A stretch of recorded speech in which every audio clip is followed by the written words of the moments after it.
उद्धव ठाकरे आज नागपूरमध्ये रामरक्षा पठण करणार आहेत आणि त्यावर आता जैन मुनी निलेश चंद्र यांनी हल्लाबोल केलाय।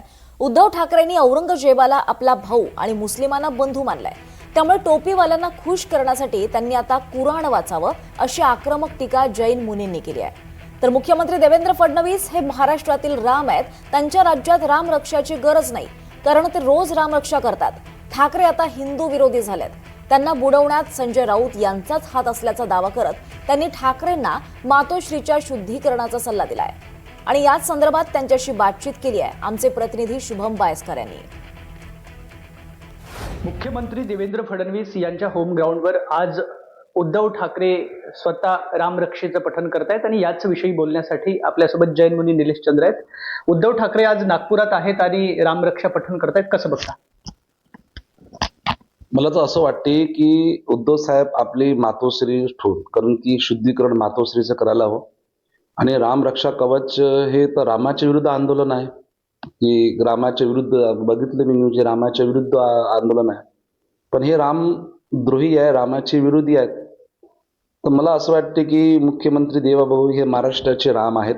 मी पूर्वी म्हटलं होतं तो देवेंद्र फडणवीस हे राम आहे, तर त्यांनी त्यांच्या राज्यामध्ये त्यांना जे रामरक्षा कवचची आवश्यकता नाही, रोज रामरक्षा कवच करतात, रोज ऐकतात ते। पण मला असं वाटते की सर्वात पहिले मुंबईमध्ये रामरक्षा कवचची आवश्यकता आहे, नागपुरात कशाला नाही आहे। बाकी रामची आराधना नाही आहे, रामाचा अपमान आहे, तो मुंबईतच करायला हवं ना, नागपुरात कशाला? बस आता त्यांनी यदि आता औरंगजेबला आपला भाऊ मानलेला आहे, मुसलमानांनी त्यांना आपले बंधू मानलेला आहे, तर त्यांना खुश करण्यासाठी आता त्यांनी कुराणात वाचायला हवं। त्यांना रामरक्षा कवचची आवश्यकता नाही आहे आणि हे हिंदू विरोधी झाले आहेत, हे कसे यांना आता यांना शुद्धीकरणची खूप आवश्यकता आहे। त्यांनी शुद्धी करा। जर रामरक्षा कवच आज रामरक्षा कवच आज अमरावतीमध्ये पण नवनीत राणा जे आहेत ते त्यांना 14 दिवस त्यांना जेलामध्ये टाकलं, 14 दिवस अंधेऱ्या कोठडीमध्ये टाकलं। तर बघा, ते जे रामाचे भक्त आहेत, तो जो हनुमान चालीसा करणारा तुम्ही 14 दिवस जेलमध्ये कसे टाकता? उद्धव ठाकरे आज नागपूरमध्ये रामरक्षा पठण करणार आहेत आणि त्यावर आता जैन मुनी निलेश चंद्र यांनी हल्लाबोल केलाय। उद्धव ठाकरेंनी औरंगजेबाला आपला भाऊ आणि मुस्लिमांना बंधू मानलाय, त्यामुळे टोपीवाल्यांना खुश करण्यासाठी त्यांनी आता कुराण वाचावं अशी आक्रमक टीका जैन मुनींनी केली आहे। तर मुख्यमंत्री देवेंद्र फडणवीस हे महाराष्ट्रातील राम आहेत, त्यांच्या राज्यात रामरक्षाची गरज नाही, कारण ते रोज रामरक्षा करतात। ठाकरे आता हिंदू विरोधी झालेत, त्यांना बुडवण्यात संजय राऊत यांचाच हात असल्याचा दावा करत त्यांनी ठाकरेंना मातोश्रीच्या शुद्धीकरणाचा सल्ला दिलाय आणि याच संदर्भात त्यांच्याशी बातचीत केली आहे आमचे प्रतिनिधी शुभम बायस्कर यांनी।